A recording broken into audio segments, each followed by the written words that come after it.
the Ides of January. It is the 15th of January, 2025. You are in Senate Economic Development, Housing, and General Affairs. And this morning, as we continue our update with our key partners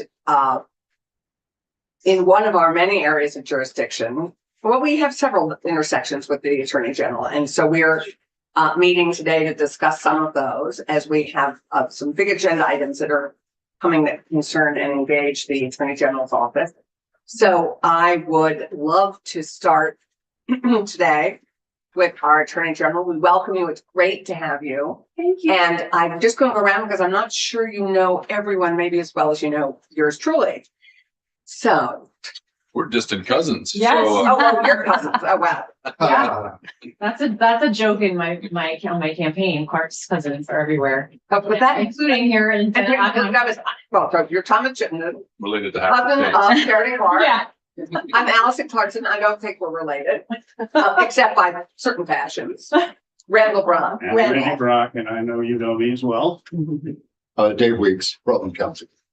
Let's see. Good to see you. Yeah, because I don't know how much you've had a chance to get to know David. Education. Oh, Yeah, a little bit. Yeah, A little bit. Okay, great. So dive right in. This is, we have many key partners on our general affairs part of our work. And consumer protection is key, but there are also some other intersections with the AG's office that, Yes. in terms of employment and anyway, lots of other areas. So Yes. So I know that you all are very familiar with the Attorney General and what our office does, but just as a very coarse refresher, we are the lawyers of the state. We have roughly 150 people working in the office. 100 of those folks are lawyers. So we like to joke that we're the largest law firm in Vermont because we are. And particularly intersecting with this committee is the issue of consumer. We have a consumer unit, lawyers and paralegals who are bringing cases on behalf of the state, and we have the Consumer Assistance Program. So let me just describe a little bit about what those two entities do. The consumer unit enforces the Consumer Protection Act. The Consumer Protection Act was passed in, I think, 1968. Been around a very long time. It basically says you can't misrepresent and lie in the marketplace, and you can't do things that are unscrupulous or against public policy in the marketplace. It protects consumers, but of course, it also protects the marketplace itself. I always like to joke that I grew up working in my father's grocery store, so I grew up in a marketplace. So of course, this issue is near and dear to me. And in fact, 10 years ago, when I joined the Attorney General's office, I was in the consumer unit. The Consumer Protection Act is used for all types of cases. So you maybe have heard of the case, but you didn't realize what grounds we brought the case on. Most famous is the legendary master settlement agreement with tobacco companies. And we also brought our social media cases using the Consumer Protection Act. We sued the fossil fuel companies for misrepresenting in the marketplace, greenwashing. We use the Consumer Protection Act. So it's a very big, every state has one. The federal government has one. So that's a lot of what we do in that unit. Some fair debt collection practices stuff, but mostly, and antitrust, of course. But that's the arena of the consumer unit in my office. The Consumer Assistance Program is a wonderful program. Every state has something like it, but only Vermont is cool enough to have it located at UVM. And the partnership with UVM, and the students take a class called Consumer Law in Action, and they in fact are the ones who are answering the phone and helping us help consumers. And we serve thousands of consumers every year by mediating complaints, educating, taking scam reports, and trying to support people who may have been scammed or had their identity stolen. So we do all that kind of work at the University of Vermont. Chris Curtis, who's probably familiar to all of you, is the director there. It's wonderful. And I also want to flag for you, a lot of the calls that we get have nothing to do with consumer issues and really are a referral to another agency. So I like to think we're kind of experts there on how state government, federal government, municipal government works. We refer folks to legal aids who know a lot about partners and nonprofits. So if you ever have a constituent who has a problem and you're flummoxed, call me or call Chris and we'll put you in touch with, if he doesn't know the answer, someone else definitely will. So those are the two big areas. That was fast, but that's why we're in here, I think, the most.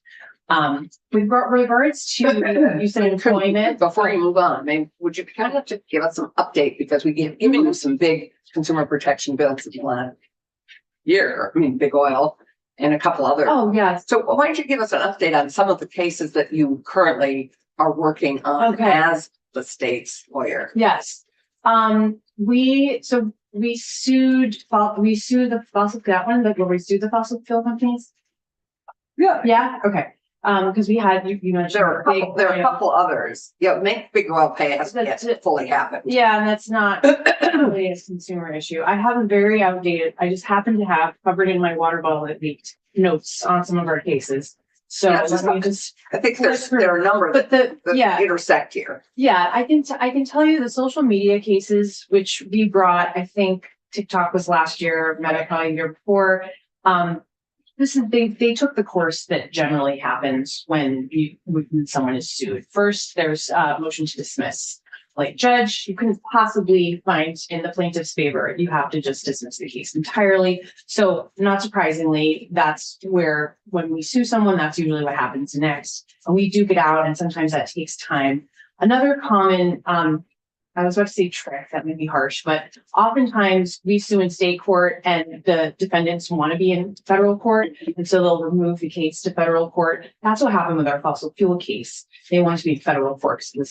Well, I'll let them explain. They explained why they wanted to be there. The court eventually disagreed and remanded the case back to state court, but that only just happened less than a year ago. So that's kind of where we are there. With the social media cases, we've survived motions to dismiss in Meta, but then they appealed. And I think in TikTok, I think we also, actually, I shouldn't speak. I can't quite remember. I didn't come prepared. Oh, it's okay. So I'm just riffing off the top of my head. Those are big cases with. Yes, they are. Yeah, and they do have big implications.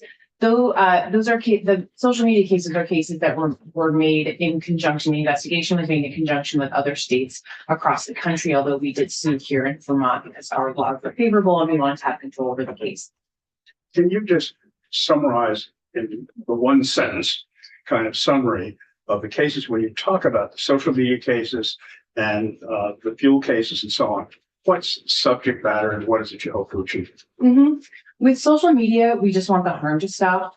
The problem with social media companies is they are designed to keep people's eyeballs on. Addicted. They're addictive, and they're designed. That's by design.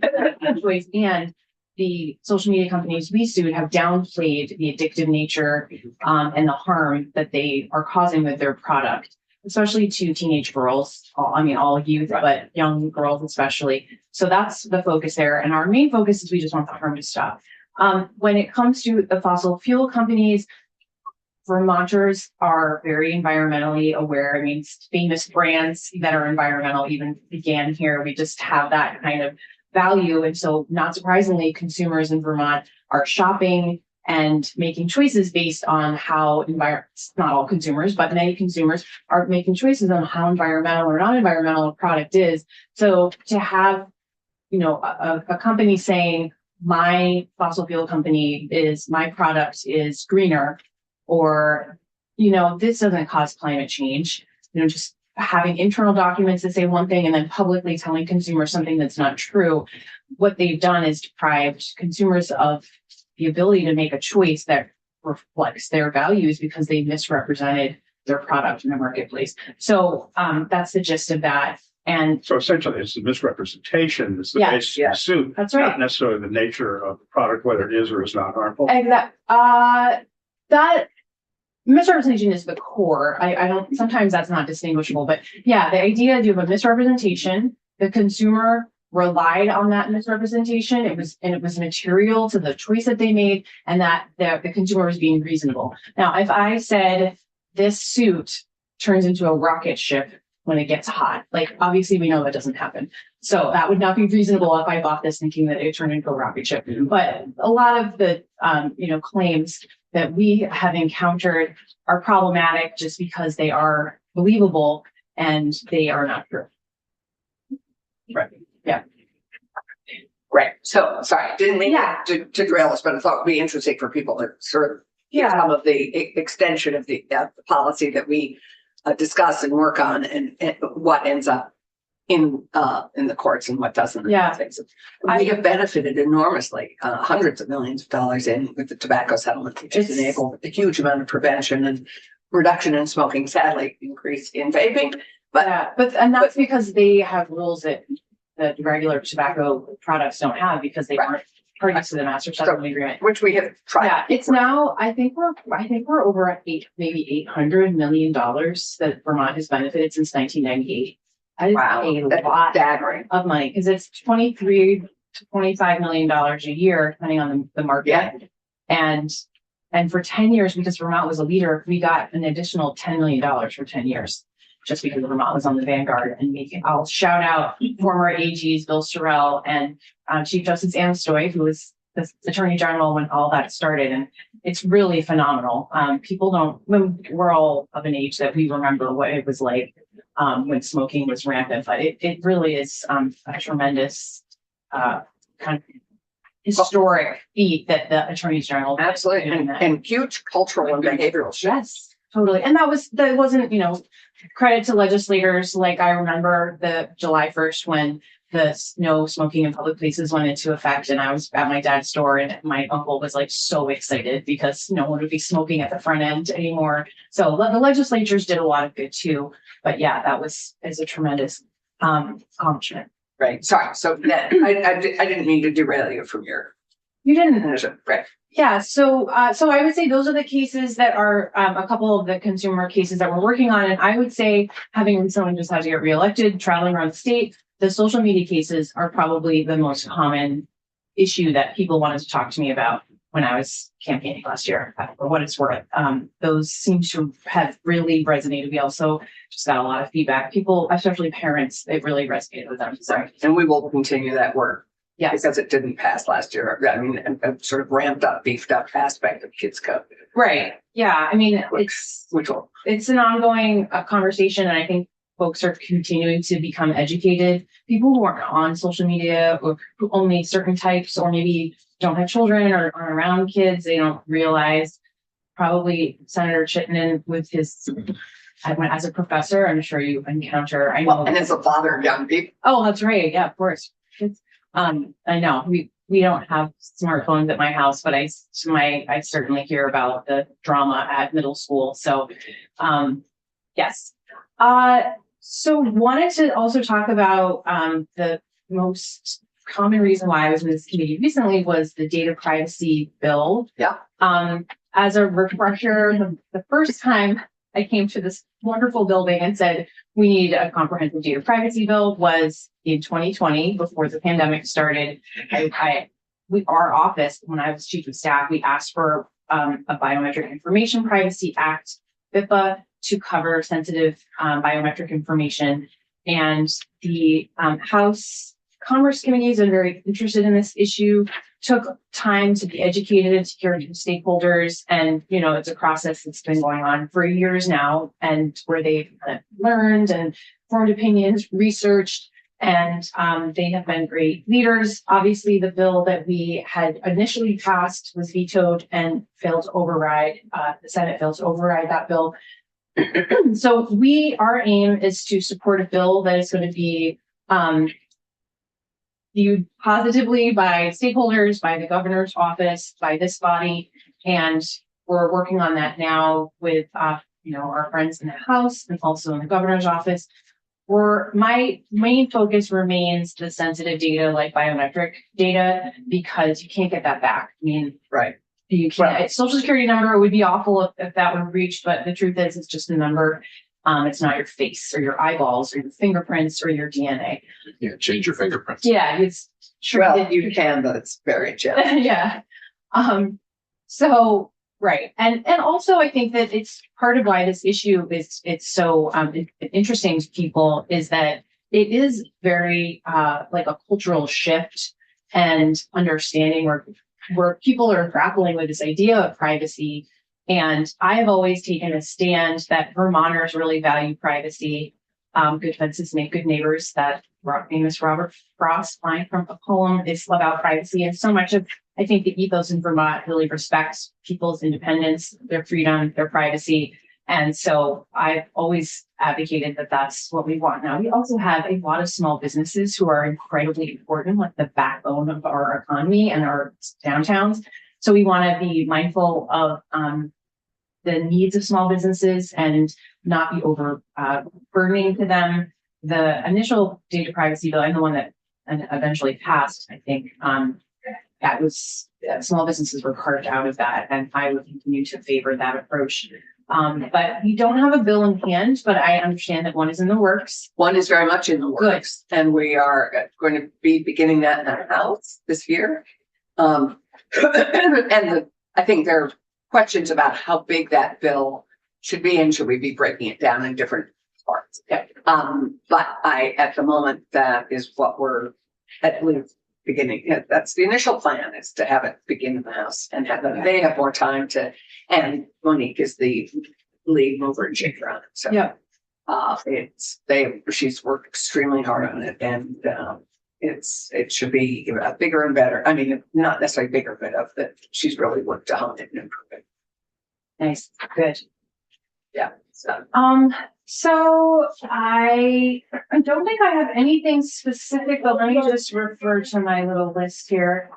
We did just release the top 10 scams of 2024 yesterday. So would you be kind of to email? yeah, So I can email that. So to you. we need instructions from Oh, your yes, office, sure. and I failed to encourage us to do that. Yeah. But we have So a new. We have a new director of policy and legislation in our office. It's Todd Delos.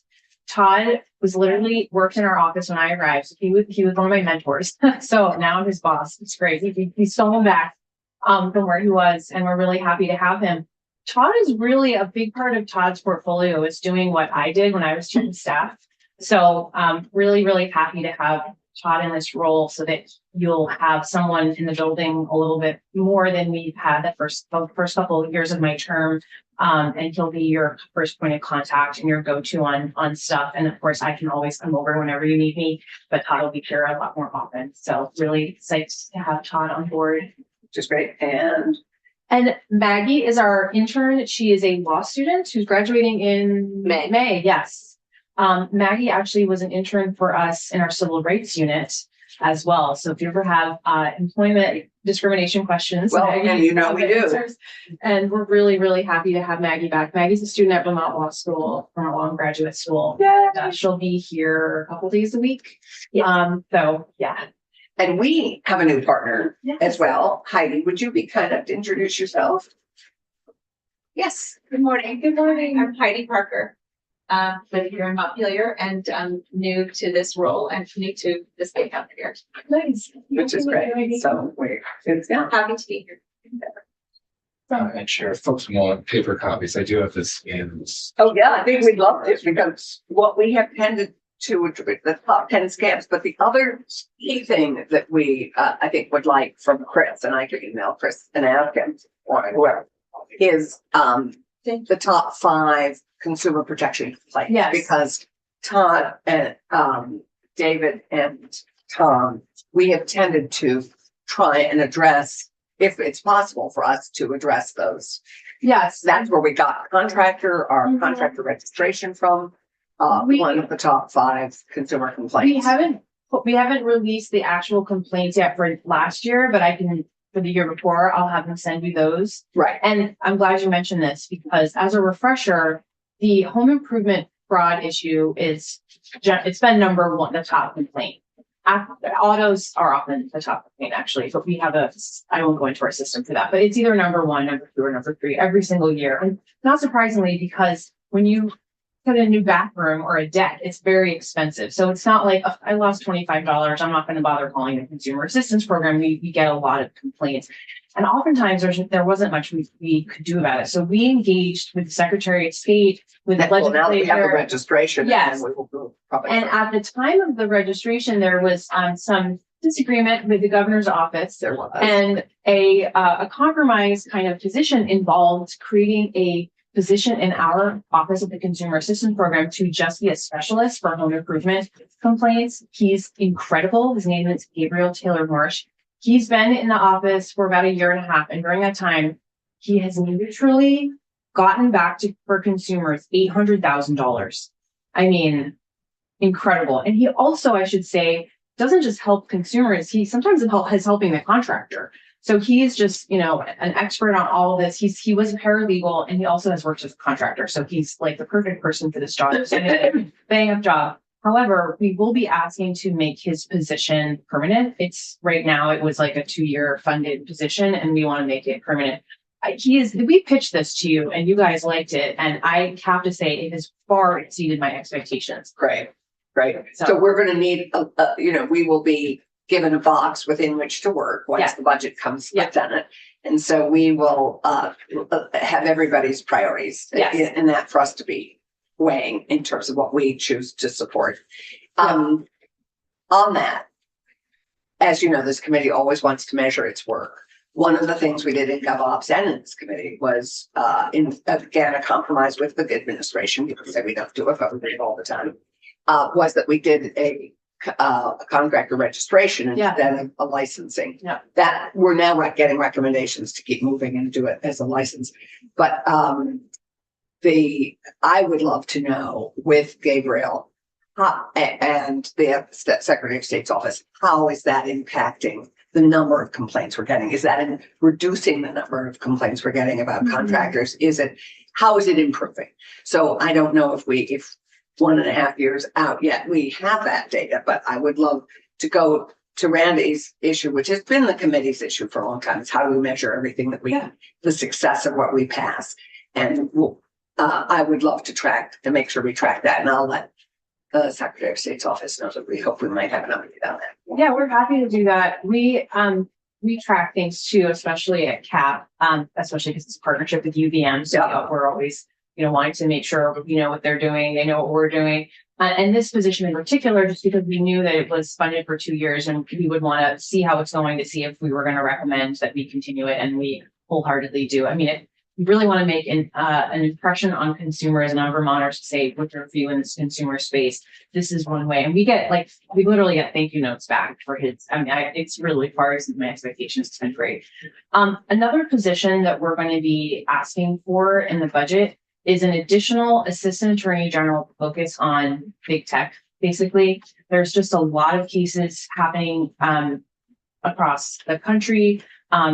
And we would be able to be more involved if we had another person. And critically, we would be able to be a lead state. Remember what I just said about how we got an additional $100 million in the tobacco case because we were a lead state? We did the same thing with a Blackbaud case. Former Assistant Attorney General Ryan Krieger, still a good friend, works at the FTC now. He's the best. But he is the originator of the Blackbaud case. He said, this was a breach.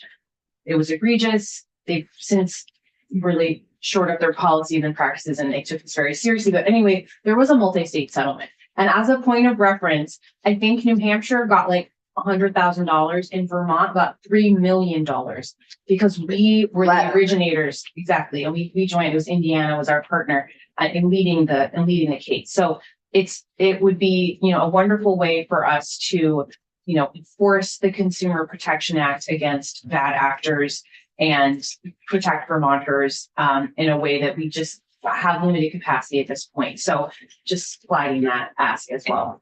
Yeah. So I'm recently hearing about Meta pulling back for some of their authenticity or verification services. And do you see this position partly filling in the gap of providing some sort of regulatory oversight of what's being published and made money on it or social media platforms? That is another big tech area. So this would have a person who would be able to focus on, new issues as they arose, whether it was social media or artificial intelligence. And I think that what we're seeing is there's just really a need. Yeah. And what do we call it? Sort of a big tech lawyer, a digital counselor. Yeah, I think of it as big tech, counselor. But there's, we could come up with We're something gonna have that's more not so slangy, but it's an assistant attorney general position. And I think that we would be all very pleased to have an additional person pitching in and capacity. What was the Gabriel's title? It's a home improvement specialist. Gabriel Taylor Marsh, hyphenated Taylor Marsh. Great. Yeah. And then one of the things that I'm particularly looking for in in essentially all increases in expenditures, particularly ads of staff, is measurement, either economic projection or otherwise, about the return on investment that we would get from it. And that's something that we have to write here, but more input from those who are advocates for those additional positions would be very helpful. Mhm. And as you look at where Vermont has been a lead state, one of the things that would be interesting to know is what things have we been lead states on, and have we had a return on investment of all of them? Or have some of them been, we spent a bunch of money to engage in litigation and we didn't get anything for it except what we spent? In other words, are we always getting, or generally based on our experience, when we add staff to do these things, do we get a return, or is it very, very mixed, and what's the mix look like? I would say that while you are definitely singing my song, we enforce the Consumer Protection Act not to get money for the state, but to hold bad actors accountable. And of course, getting money for the state is a part of that, and pays for the work that our office does and that kind of thing. You are definitely singing my song regarding measurements. We just completed a strategic plan, and anyone in my office can tell you that I'm just so nerdy excited about measuring with more specificity compared to the past. We have done that, and we have to do that because of the state's budgeting, and we certainly do it at CAP. But I agree with you. I think it's critical to be setting a goal and then measuring our success. Our goals aren't always financial. In fact, that's less of it. That's more our goal. But Yeah, but it's important for you to know kind of, and part of the reason why I'm pointing out the money in this context is that we know, giving Blackbot as an example, $3 million. We just settled a case with Google for $3 million recently. I'm telling you, if we could have more cases like that, this position would pay for itself. So that's more why I bring it up. it already did in that 3 million. Yeah, right. So, and 100 million you said as lead sponsor with the tobacco case, we got an addition. I mean, that's over 10 years, but yeah, every year we got $10 million extra because we were one of the leads. It's a huge amount of money. It's huge. That case is, I mean, will we ever see a case like that? Who knows? Because the tobacco company, they're still solvent. So it wasn't just like we did a bad thing and now we're out. They're still making money. And that's part of the mechanism of the settlement is it requires a market share and all of that kind of, this complicated equation. Right, exactly. But I think that was, because this is, as you know, always Randy's concern. I mean, and it's the concern of this committee. And I think increasingly, obviously, in the legislatures that we need to know what, the results of our labor. Right. And so the other cases, I think that in that case, with the big bot case, wow, 3 million is the lead on that with Indiana. I would never have expected Indiana to be our co-leader. Oh, they really are. They were a leader on robocalls. They are a leader on this. Yeah, they are They're on the consumer protection. They have one of the great things about, and I have a secret announcement. Todd doesn't actually know this yet. I have just been asked to join the board of the National Association of Attorneys General, and one of the goals of NAG is to. What a terrible. Do you want to hear something hilarious? The current president is that she just would have rolled off today. The new AG is getting sworn in, I think.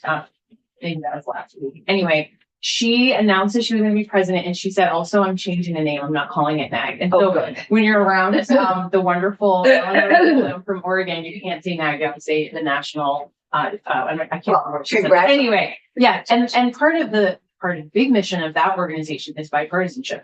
So, the current president is A.G. Formella from New Hampshire. The vice president is from Connecticut. He's a Democrat. And we have a lot of bipartisan effort. So regardless of whether it's a state that would surprise you, like, wow, we do have a lot in common with other states. And in fact, I co-chaired the tobacco committee with the Louisiana Attorney General. And one of the things that really cracked me up is when she announced that we were doing that, someone posted on Twitter something that I heard also from my office, which was, I hope you don't have too much in common with Vermont. And I think someone also put on our Twitter something, I hope you don't have too much in common with Louisiana. We do have a lot in common with Louisiana, but it was fun. So before you leave, I know David has a question. I do have a quick question on your top 10. Mm-hmm. I'm just curious, just going back for a second, since you brought it up. Yep. You work with Verizon and email and such, because these numbers, it's a good list. It seems very low. It's the number of times we get hit. Oh, yeah, this is just reported scam. Just, yeah. So reported, right. Yes, so reported, I'm saying that I've never reported a scam, I don't think, to Right. CAP, but I get scam calls and broke, right. texts So that's every my day. point. Yeah. Does Verizon give you additional data that leads to, No, we are in conversation with a lot of companies like Verizon, Facebook, we have relationships with propane companies, which has been wonderful and a great tool of CAP is an individual consumer might have an issue, but they don't even know who to call, where they call our office. We know who to call if someone's getting scammed on an Apple gift card. We talked to this guy last time and he was able to shut down the number and, so we have contacts like that, which is why people should definitely call our office if they are in the process of getting but they scammed. don't feed to you? It's not that. Not as much. Well, small. I will say who does though is if there's a scam that relates to a specific industry, like justices of the peace or pastors or sheriffs, they know to contact. They're pretty good at Yeah. it. So this is an area where we actually, in all our communications with our constituents, can encourage our constituents, give them the number. And when they are scammed, Yes. to call it, because this is just reporting cases. And So, also that. We know there are encourages- many, many more. When we do scam reports, which is mentioned in this, I'm about to do a scam report actually, which we put on social media and it goes through the scam report system, the scam alert system. But when we do a scam alert, well, that's informed by the scam reports that we get. So what I remember one time it was like 10 in the morning, we'd already gotten 12 reports of a utility shutoff scam. And it was like, okay, immediately we need to do a scam report because we know that this scam is being pushed today. So it is really important for folks to call CAP. It's 1-800-649-2424. Is that in this? I assume. I'm sure it's there somewhere. Yeah. But yeah, 424. yeah, I got it. there you go. Capital positive 2323. So I just. There you go. Well, thank you. Yeah, thank I know you need to go and we're going to move on to the basic needs budget. But we're so grateful to begin our work together Yes. with you early on in our session. I'm so excited to Because be We here. represent important work that we do because we're here in large measure for our constituents, and consumer protection is key. It's It's what we key. do. And it also relates, I know I'm out of time, but it does relate to affordability. When people Oh, talk huge. about what they're buying consumer goods and that relates to affordability. And so we can talk more about that. If you have any questions or needs for anything, obviously let Todd know. We'll be back.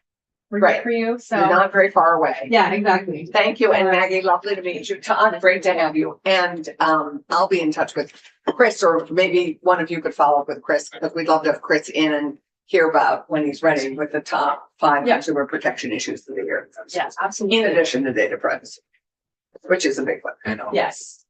Yeah, it will be a big piece of our work after across the. Thank you. Thank you. Thank you. Lovely to see you. You too. Patrick, we're going to aim committee to try and work every day till 10:30, have a break at 10:30 for 15 minutes, and then keep going. Till noon, is that, on the 2 days we get till our precious 3-hour block. So that, just so that you have that in your brain. And every morning, Heidi's going to be kind enough to have on your desk the updated agenda for the day. Obviously, things can get derailed, but that's Patrick. You've met everybody. It's good to have you on one of my favorite subjects. Patrick and I work very closely on updating the basic needs budget together. And that it's exciting because this is again one of our key pieces of science behind the day, science behind some decisions. And this is some of the key science to our wage and earnings understanding of Vermonters. So, Patrick. Oh, and today is the report is due today, and we are the first committee, because we're so behind with the House on so many other things. This is the first committee to hear about the basic needs budget, and you can introduce it and tell everybody how you do it. So yeah, I'm Patrick Cherriton, Joint Fiscal Office.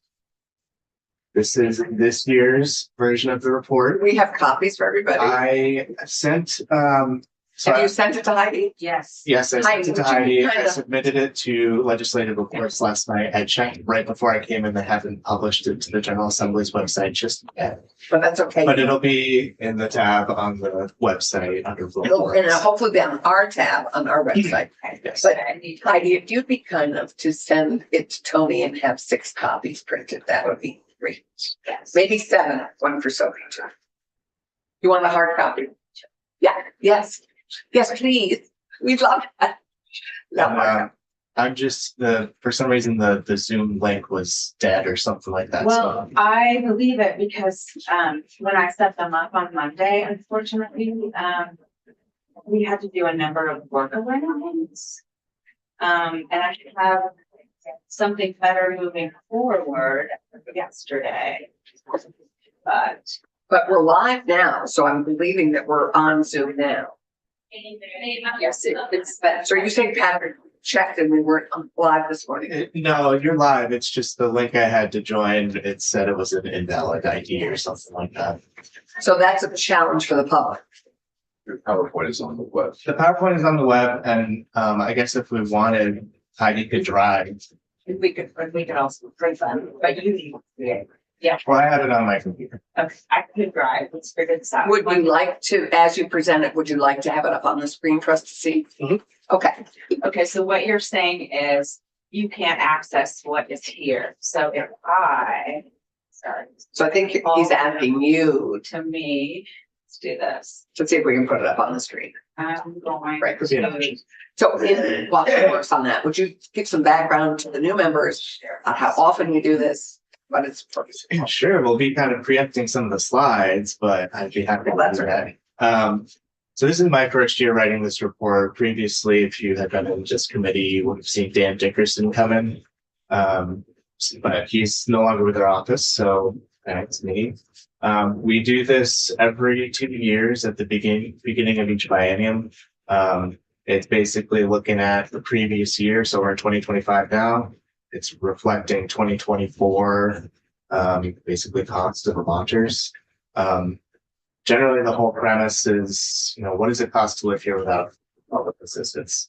We use a lot of assumptions, which I'll go through to try and come up with all these different family types, because, everyone's got different situations that they live in.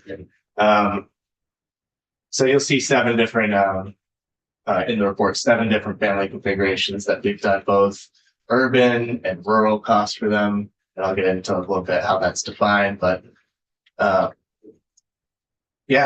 so it does include sort of one family configuration that we use as sort of the standard statewide sort of like official. It's not statutorily called the official livable wage, but it's kind of but generally referenced it to as that.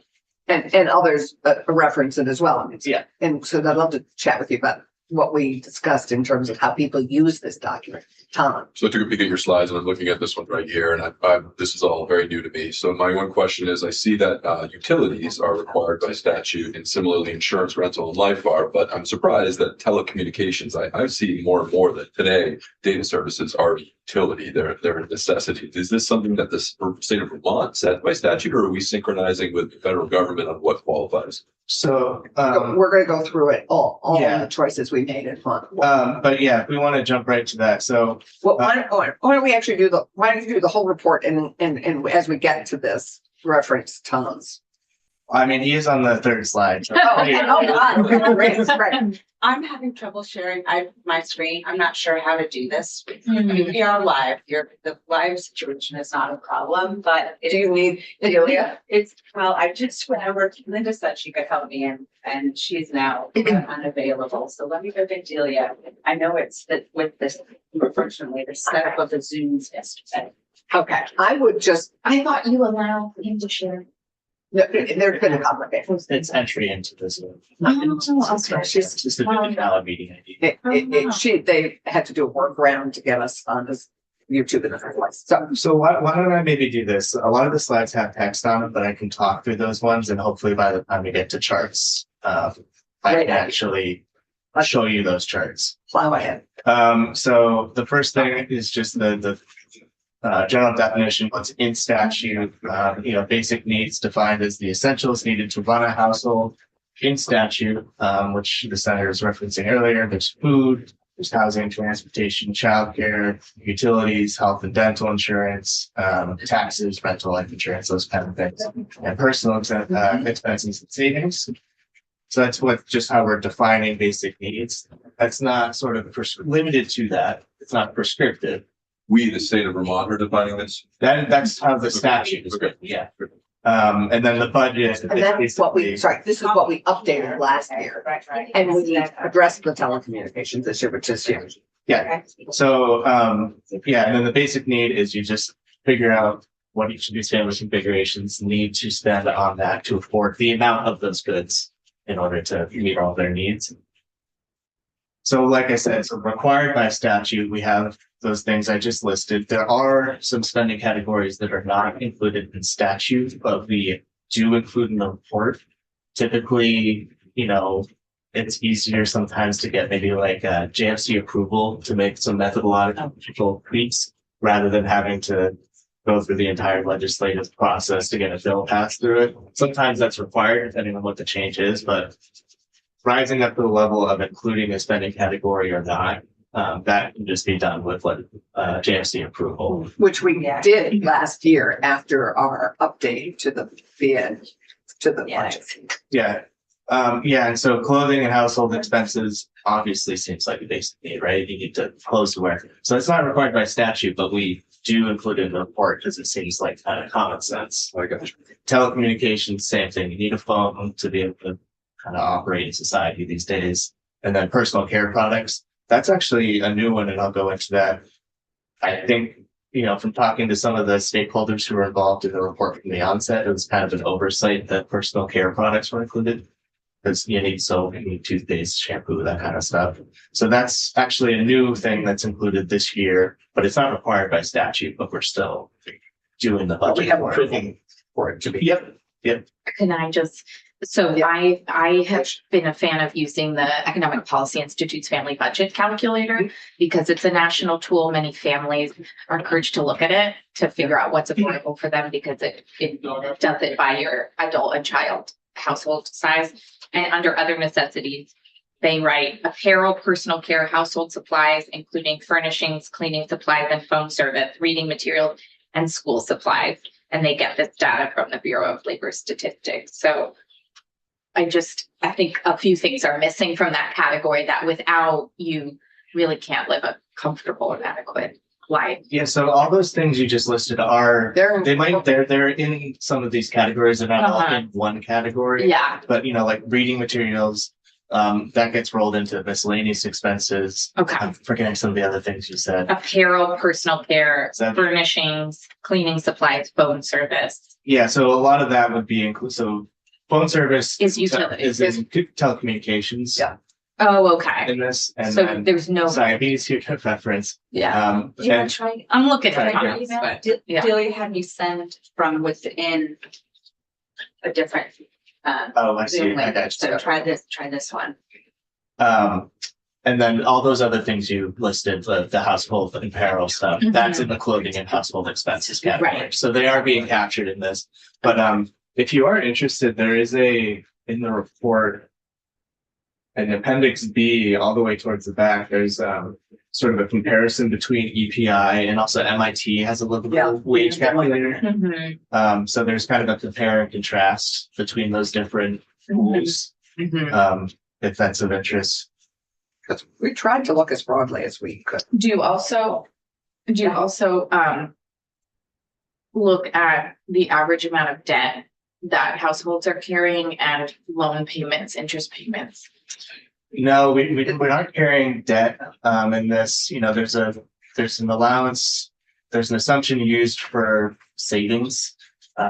Theoretically, you should be using some of that. Right. I will tell you the savings rate, the assumption for the report and what it has been in the past is 5% of your income goes into a savings account. Mhm.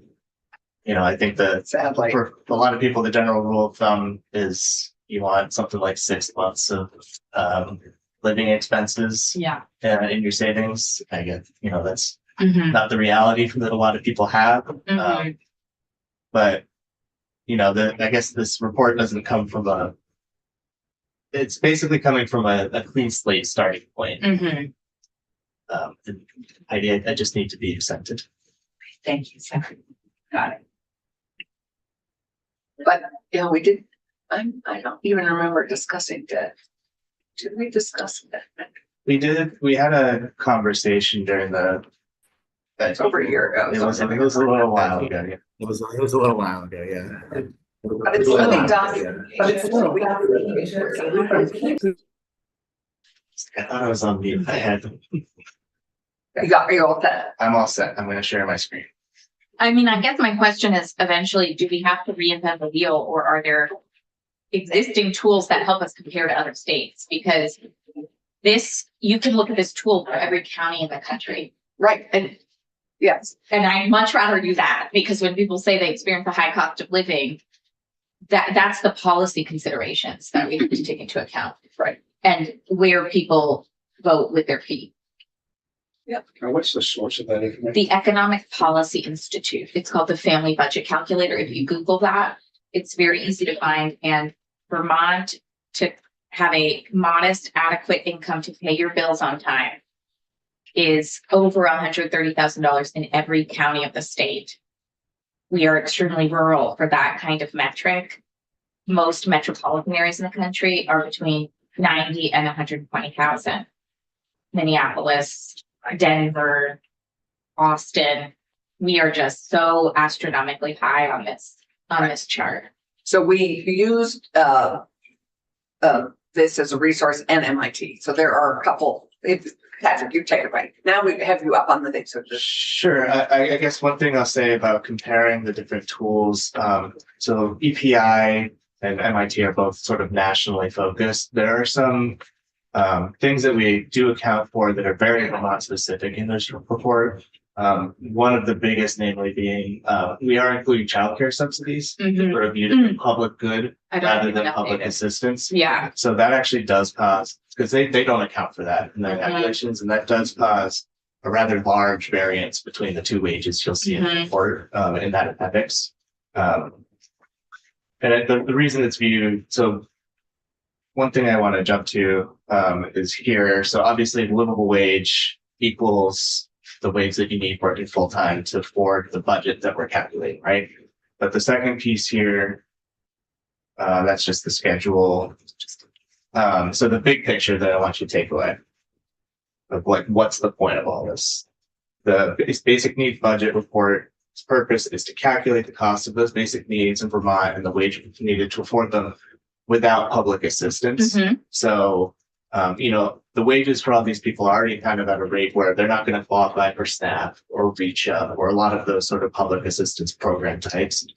But basically, the whole idea is we want to look at what you need to earn to be sort of self-sufficient. Yeah. Is sort of the thrust here. And we do try and tailor, so we do use a lot of the same data sources. We use the BLS Consumer Expenditure Survey. We use NHTS and IRS information for transportation. HUD is used for housing. So with some of those other calculators, there's a lot of reliance in the data sets we're using, but there are some sort of very Vermont specific adjustments that we make for programs that are either viewed as public goods or things that are in our tax code. Like, I actually not sure if those programs take into account like our child tax credit. Right. So there's we do include that within the tax code. And all these people qualify for it. Great. So now that you're up, why don't you take us through as you would like? You were on page, where were you as in your presentation? I think we're okay with where You're up to date. Okay. when we first started some of the conversation about EPI and what's included, we were kind of here. Okay, great. Perfect. But next is just some more statute, just defining, what's actually in Vermont law, defining this and the schedule. So I don't want to suggest that this is not used to inform either business decisions or policymakers' ideas, but there's no sort of legal mandate that this report needs to be used for anything. You know, it's written in statute, it's an informative piece of sort of academic work. You know, it's not used for, I don't know, union negotiations. I mean, maybe as a reference point, but there's no prescriptive language requiring it be used for anything. Yet. It is used as a resource by both our HR department, and we heard from HR departments around the state, that how they use it and how individual companies access it to appreciate, what people's costs are. And as they go into negotiations on salaries. So it is used. We are hoping in its publication this year that it will be more widely used. And we need to chat further about that at some point, is how we market it. Yeah, so that's exactly right. There's no legal requirement for its use, but it is used as a reference point by people.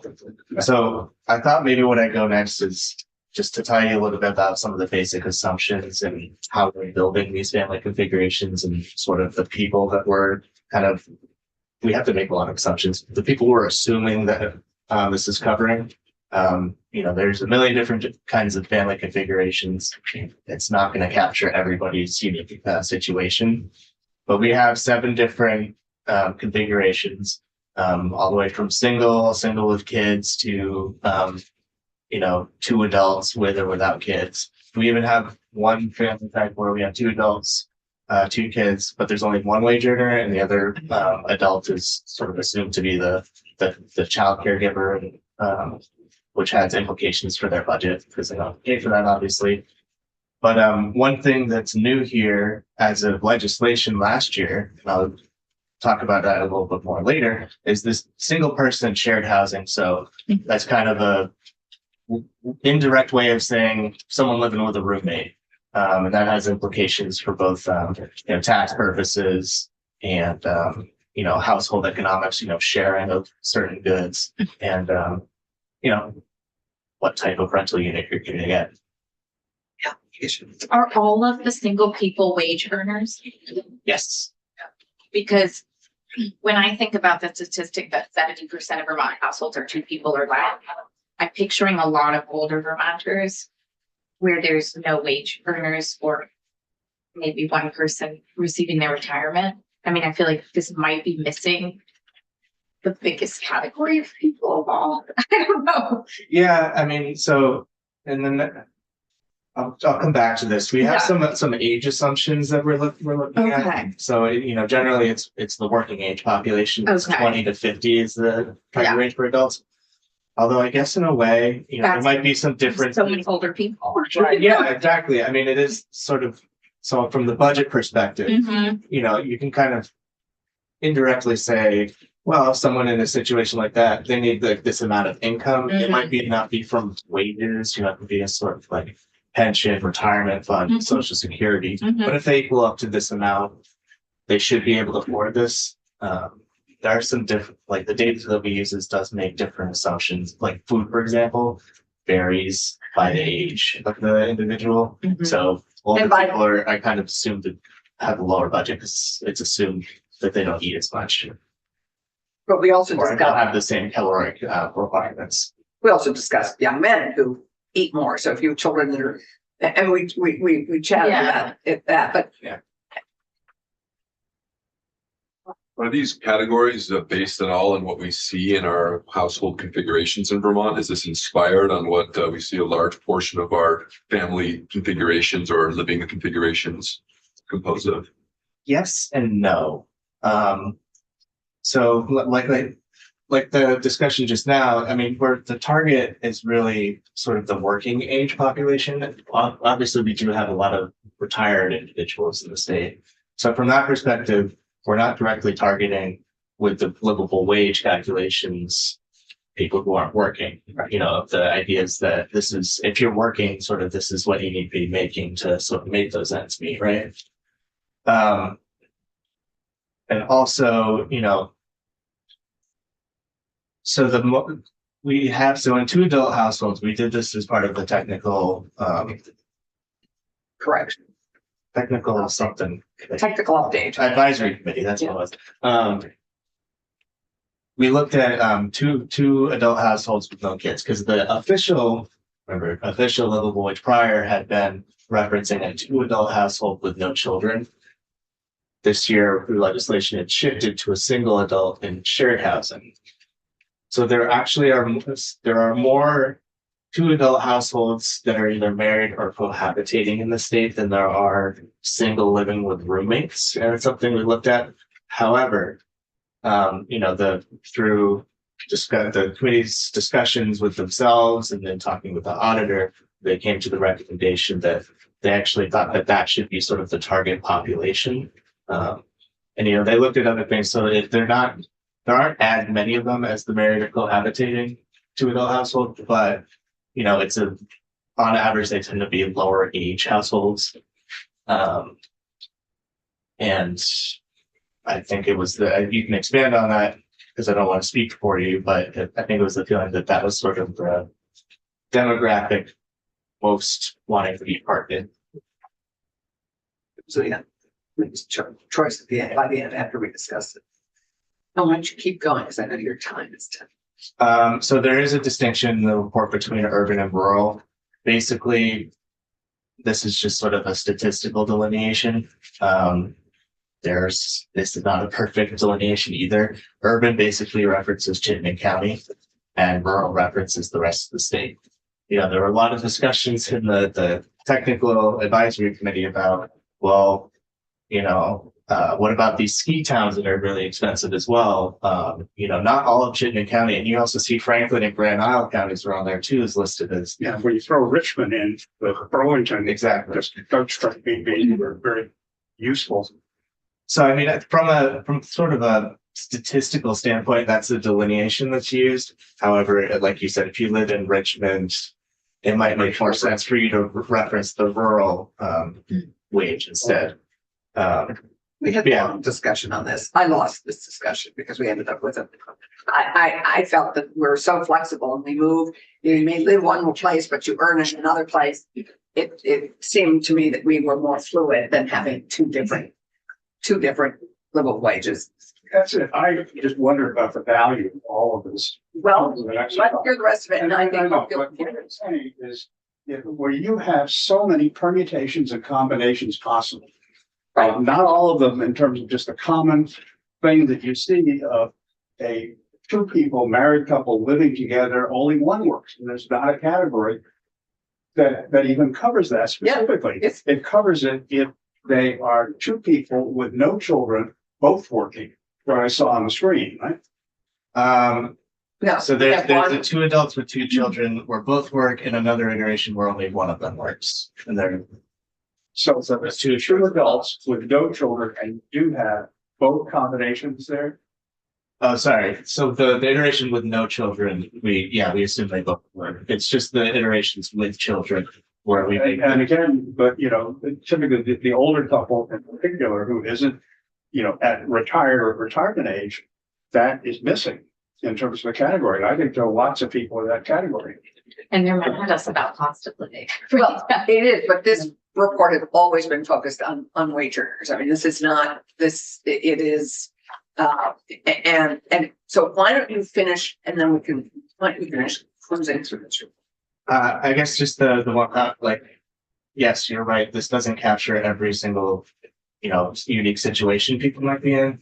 I think if we were to do that, it might take me 5 years to write the whole report. This is the classic case for automation, And it exists. and it exists. And then we can see where it deviates. I question the value of the report that you're talking Yeah. about because of the organization, though, that produces it and their bias. I mean, I'd love to explore that. Because it is sent out in non-partisan. The organization, I'm just looking at, Yeah. I look at media bias. Yeah. That organization hits scale. Right, but Which is it? our JFO is nonpartisan, and they're the ones who produced this report. Tell us, and then we're going to keep going. I offer this comment not for this year, but for looking to the next time we have to do this 2 years from now. I would go back to a previous point. Chittenden County is not as ubiquitous, and I wonder if census tracts might be better. I mean, Buell's Gore, Huntington, Westford, Bolton, they're in Chittenden County, but those are very rural areas. So I just wonder if there's a different way to segment for the next time we do this based on census tracts. Yeah, I guess I'd just comment, it's not so much an issue of figuring out how many people live in a census tract or a county. It's more so we have to rely on external data providers. So like the PLS was an example, the consumer expenditure survey. They're not going to give us that kind of delineation. And even if they do, when you talk about a census tract like Buell Score, the results of the survey can be really poor. Just not enough responses. We hit this in a number of categories, is that we weren't big enough to have data on a bunch of the transportation, as I recall, was one of them, a couple others. So yeah, I mean, overarching, there are some sort of compromises we have to make in the assumptions. And I would never pretend to tell you that they're perfect. But What does it cost us to produce this? staff time. And I'm finding it valuable, so why don't you continue? So in terms of other assumptions, you know, we're assuming they're renters, and the other big one I just want to reiterate is we're assuming that they're not receiving any public assistance. So I just wanted to do Except child.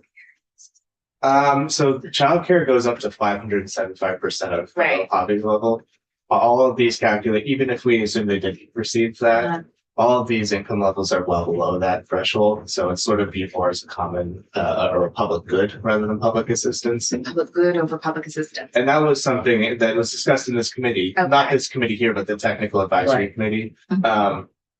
And then presented to JFC. Basically, the recommendation was to view it as a public good and to use the subsidies in the calculations. And it's more of an affirmative action rather than sort of a making a decision, if that makes sense. But yeah, that was one of the changes that JFC approved. Okay.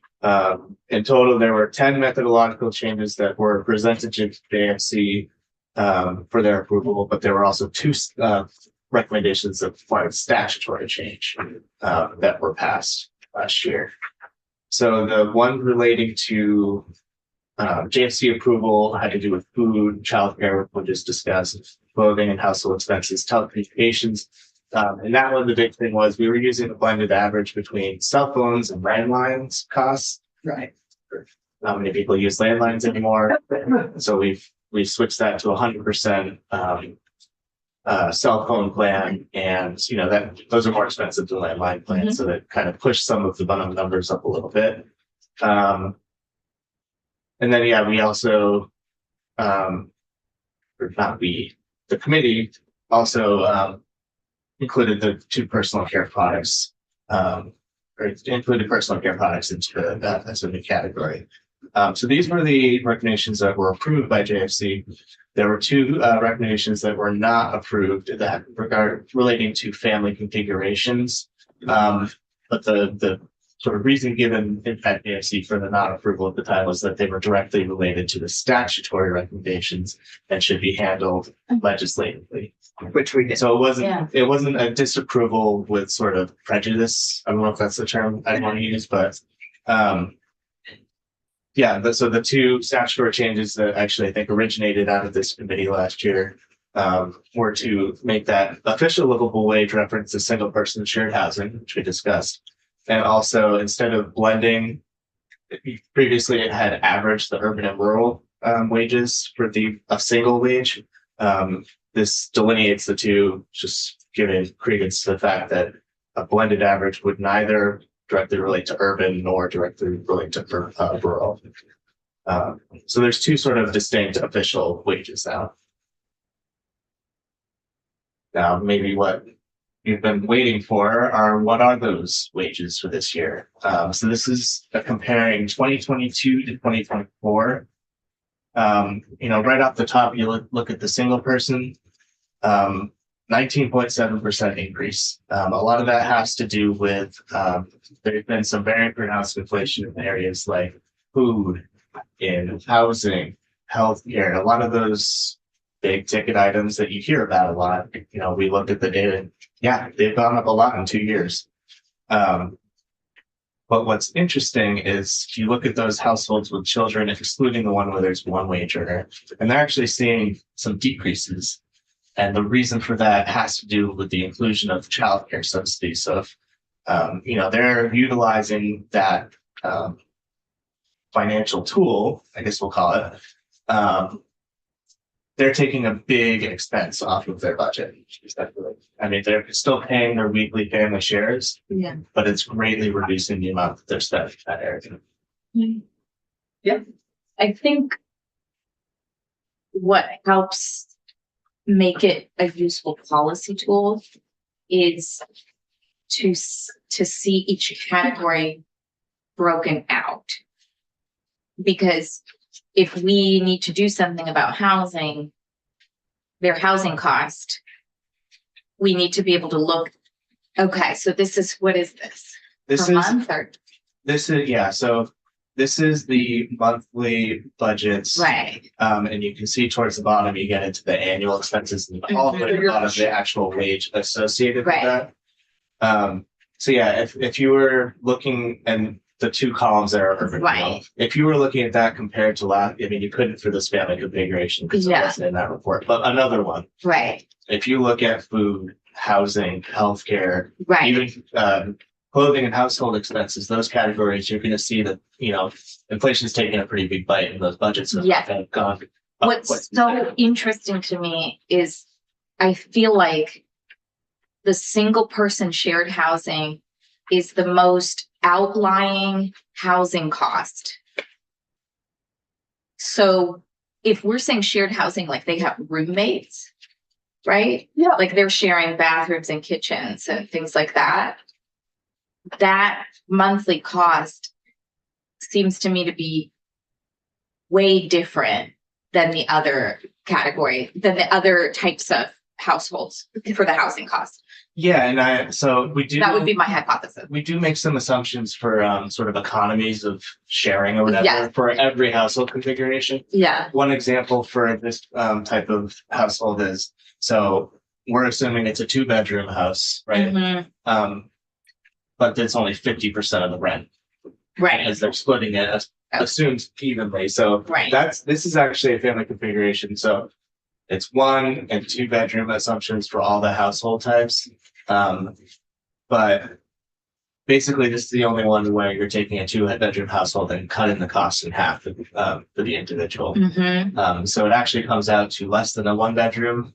Interesting. Yeah. Right. That's what I would have So, said. Yeah. but there's other sharing that we're assuming here, like for telecommunications, internet's included in that. We're assuming they're only paying half the internet bill. Uh-huh. There are some assumptions around some of the household expenses Right. where we're assuming. I mean, theoretically, they're going to be going through. They're not going to be going through any less toilet paper, for example. Sure. But they're probably buying their own toothpaste. But I guess what this says to me is you're going to get the most economies of scale as a single person with roommates. We're not going to make very many policy choices. I mean, I would love to do SROs and things like that, but we're not going to make very many policy choices that push people towards roommate living, right? Yeah, and I mean, Does that make sense to me? I don't want to legislate Sure, lifestyle sure. choices. Yeah, but Yeah. this assumption, this whole category, Keisha, is a result of the cost of our housing. Because we hadn't included this before. So I mean, We just the hadn't, cost of our yeah. houses, as you and I both Yeah. know, has driven some more single people to not have their own apartment, which they used to do. And Right. now more and more are forced just because of the cost. So don't we, to make policy choices about bringing down the cost of housing, but giving people the quality and privacy that they want, don't we want to look at the figure where everyone has a private unit?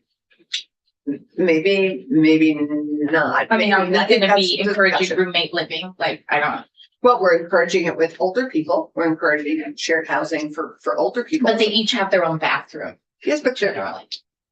I think it's a discussion. I mean, I think we're trying to reflect reality of wage earners, of wage earning population. And the reality at the moment is that to afford a nice apartment, you generally have to share one. Increasingly, it's just the cost of housing is so expensive. If I might just add, we have exactly your assumptions. We have a Yeah. single adult in a 1-bedroom. Right. How much is that? That's what I want to know. Thank you. Sorry, I don't have it in the slides, but No, it's okay.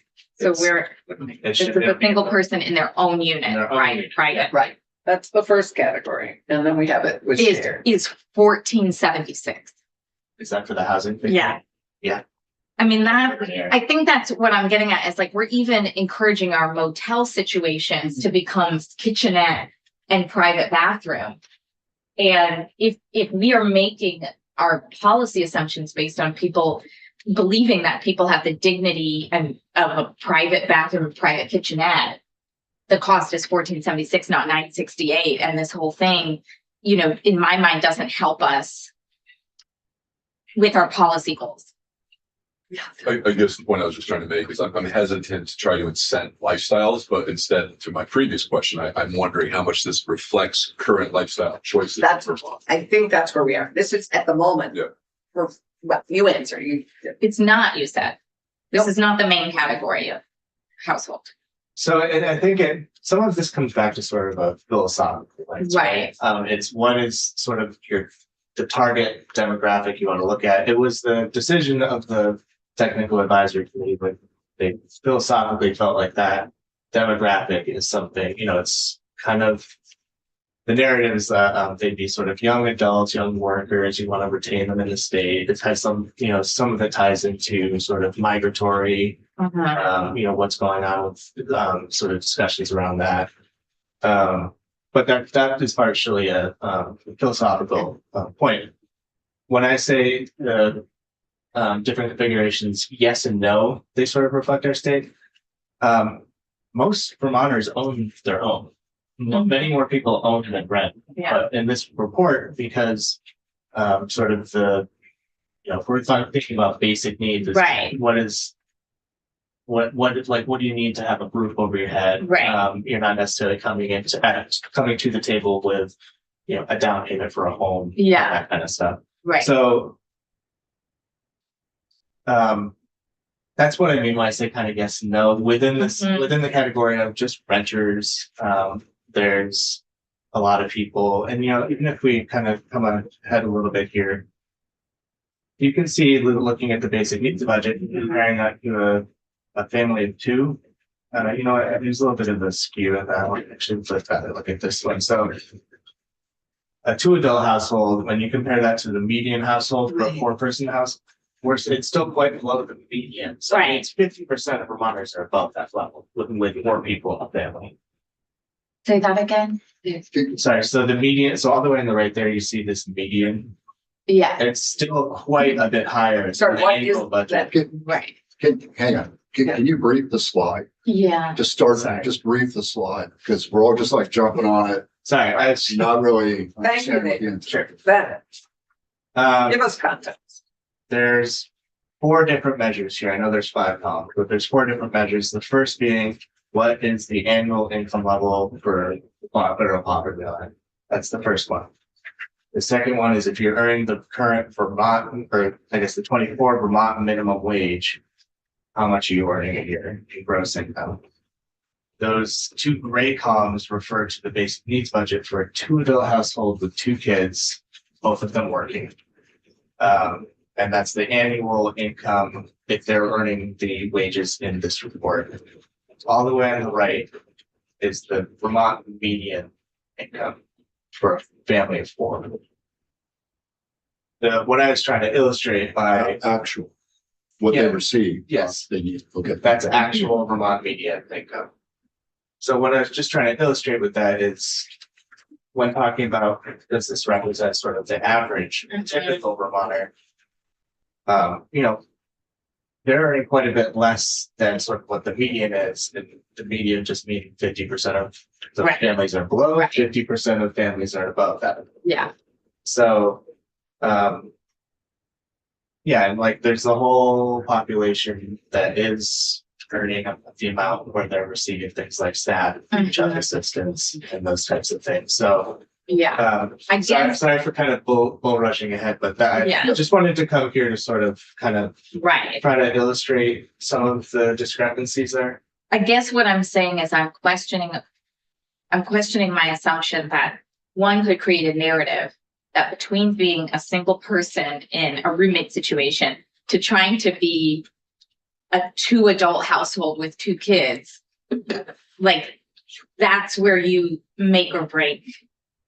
That's where the make or break is. Right? First state, that's kind of why we're losing young people. I mean, because how do you go from spending $900 a month on your housing to $1,500 a month on your housing and date and get married? I mean, maybe it's because like I'm among the people in this category with friends who it's like this is why we're losing young people in New England.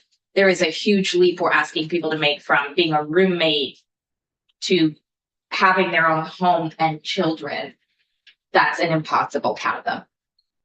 And I don't want to give the impression that JFO is suggesting that this is a recommendation to get right. on that. It's just, I think we so need to look at the comparison of a single person roommate to a 2-person household with 2 kids. That actually is aspirationally what helps get people off social services.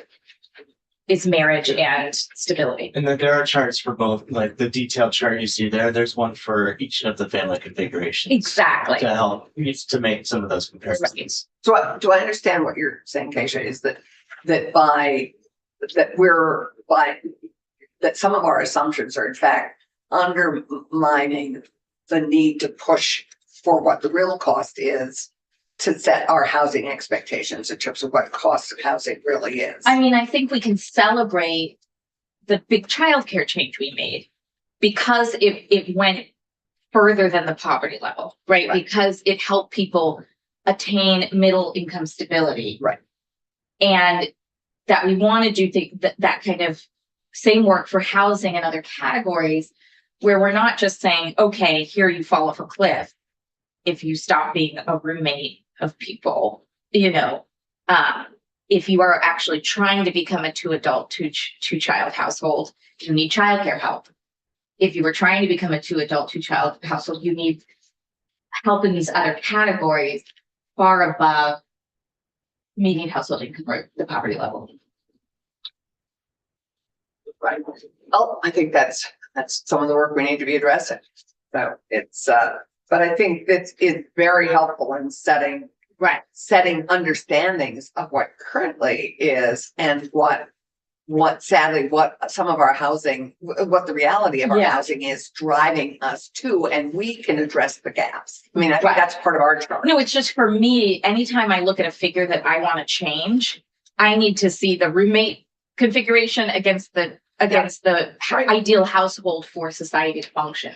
But I don't like. Yeah, right. But I not like YMCA version of living, basically. Cost of living has forced lots of sharing, which I don't think necessarily it's bad. So I mean, I think that sharing resources is fundamentally a pretty good thing, and it may mean that more young people. It means you can't have kids. I don't agree. It's a stage of life. It can be a stage of life. I know that, right? But how do you leave that stage of life? Right. You don't really want to be in a roommate situation and have children. Well, and we don't really want that for you. We want, economically, we want people to get married. That makes society more stable. It makes people economically more stable.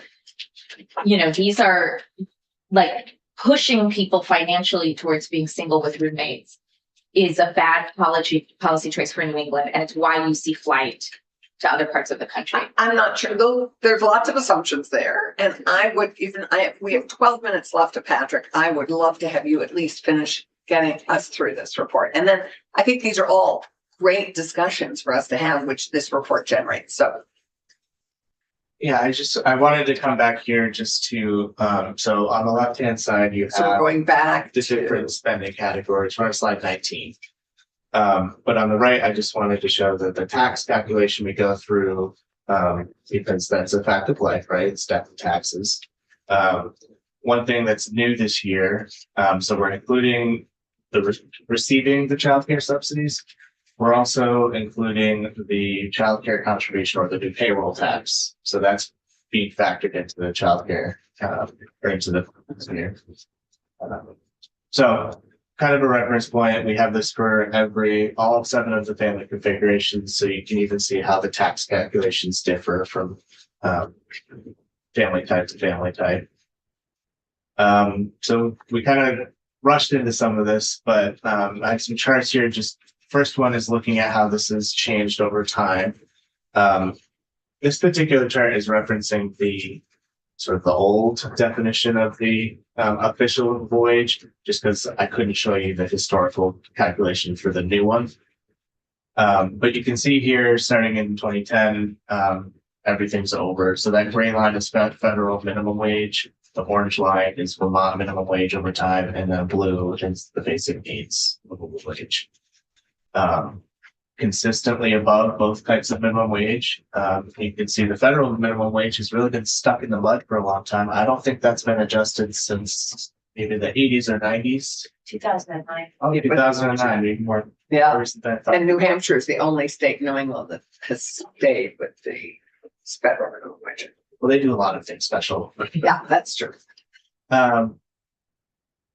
But yeah, I mean, you can just see it sort of was plodding along for a while in that period between 2010 to the pandemic hit, when you saw those really, really high rates of inflation that we've experienced the last few years. So that big spike there is really tied to inflation and just also cost of housing in the state. But, you know, consistently, the basic needs budget livable wage has been about $4 above the Vermont minimum wage over time. Part of that's Vermont minimum wage also like gets pegged to inflation, so that gets adjusted with inflation. And a lot of what goes into the basic needs budget is also inflation. So Yeah. it makes sense that they would track relatively close to each other. And I think one of the things that we are all wanting to address in the course of this biennium is what in that inflation, those inflationary measures can we actually address? What can we be effective about addressing, and what we, let the red go, but really try and address what we're driving or not driving in those inflationary areas. Can I ask, so all of this is rental? This is all people renting? Yeah. So we're okay.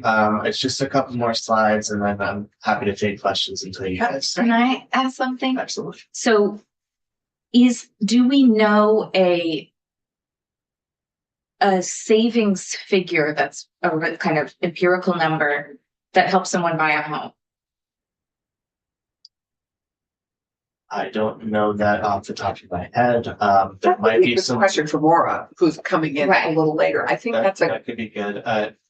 I don't know of anything maybe more than like a rule of thumb or like a financial advisor sort of recommendation. Mhm. I don't know if there's a sort of specific data point or Right. something that's tracked. To me, that's like how you get at the interest rates and the cost of becoming a homeowner right now, which right. again is a policy choice that. Well, we and it's should an individual choice too, but the amount you have to keep saving, I think that's a great question for Maura, because I'm not sure we know that. Or I'll ask. oh, great. They might have She can come guidelines. Friday, because she's coming in on Friday. Yeah. So this is much like the chart we looked at a few minutes ago. This is just for a single adult with one child wage comparison. Federal poverty level is different for them. The minimum wage in Vermont is it's different only because this household type only has one wage earner. We're not assuming child labor. But this is a huge difference, rural and urban, quite honestly. To $12,000 difference. I mean, I really have a hard time A lot of appreciating that. that. I think if you actually look at the chart, which maybe you're still close to anyway, a lot of that comes to housing. The difference in housing between, in the Burlington area versus in maybe Lamoille area. There's a big difference in what it costs to rent in those two parts of the state. Yes and no. Division Yes, it over gotcha. two categories of cost difference between urban and rural for the calculations. Is that No, there's some difference in Transportation. transportation. There's fine different. in terms of what's put in the calculation? Is transportation different, for example, between Chittenden, Franklin, and on the one hand and the rest of the state on the other.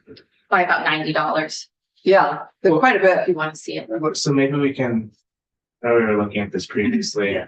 You can see, if you look at the line item for transportation, the urban area, typically a more walkable area.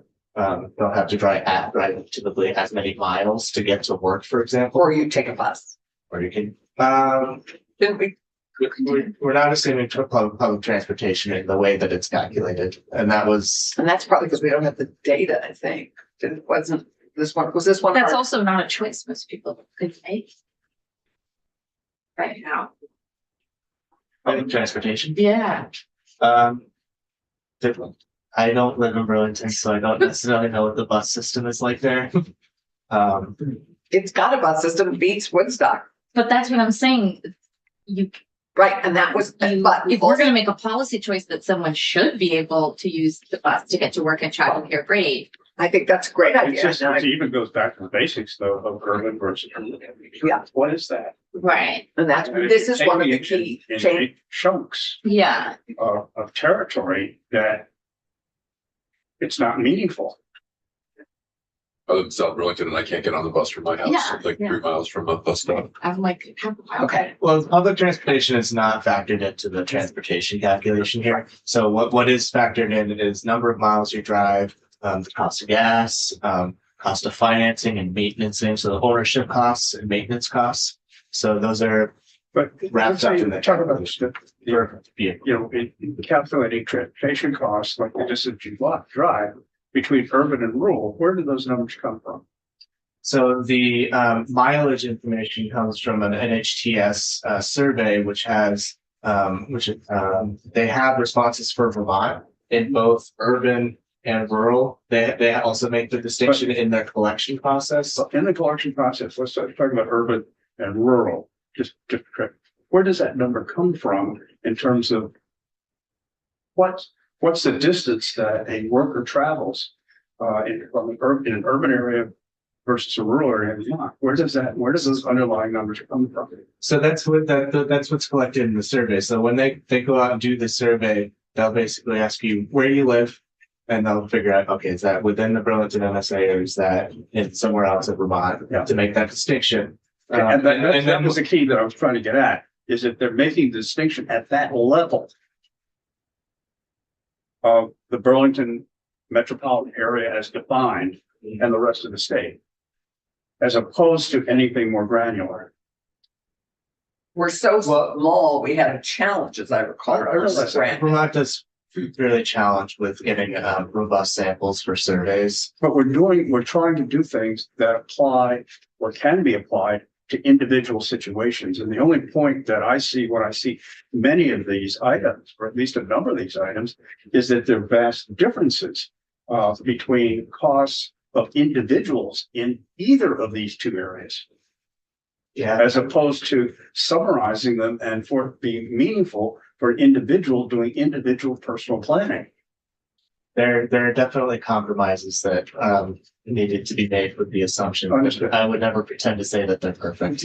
Well, to piggyback on that, I think Senator Brock has the 4-person household, 2 adult, 2 child household figures in his hand.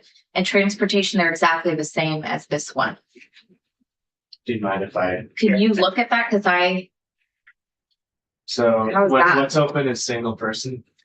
it's open to single It's person. open to single. Oh, okay. Yeah, so they're Oh, it's single person in their own household. yeah. Ah, That's what's why the transportation for a cost for a 2-person, 2-child household in a rural versus urban area? Because we hear a lot of that concern. I can't get Yeah. to all these places in one. So I think I'm done with the slides. So if you want, why don't I pull up the actual report Yeah. and we can look at that together. Okay, and then I'm cognizant of your time and our break time, so we can have you back to finish this up.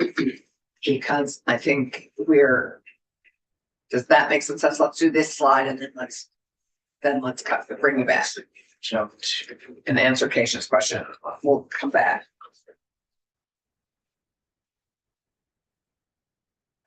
Still moving. yeah. I mean, I'm also happy to come back and, Yeah. it sounds like, Well, why don't we we do can that? talk about, it sounds like there's some interest in looking at demographics in the state. And sort of looking at who's here and also doing a comparison between each of the sort of more granular, tables like this and comparing the different household types. And if there's anything else that would be useful to see, let me know. I'm happy to, Right. I had some pre-existing materials on that and I'm happy to create some new information. Right, and some of the gaps, if we can, talk about where. Oh, yeah. Let's schedule you back and let's, if you would get your questions to Patrick and so he can be prepared, but let's get you back next week. And so we can finish this up because this is good and this informs a lot of our work. So this is good.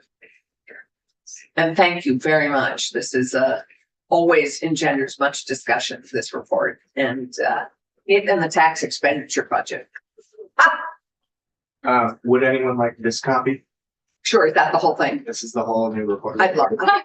The committee would love the whole thing and we'll get it. I know how you- One's better looking at solutions. Yeah, It should be published very soon, so you can access it on the General Assembly's website. But also Heidi has a copy. I lose Okay. papers. I love it when they're on the committee. thank you, Patrick, and we're gonna go on break until 10:45. Patrick, thank you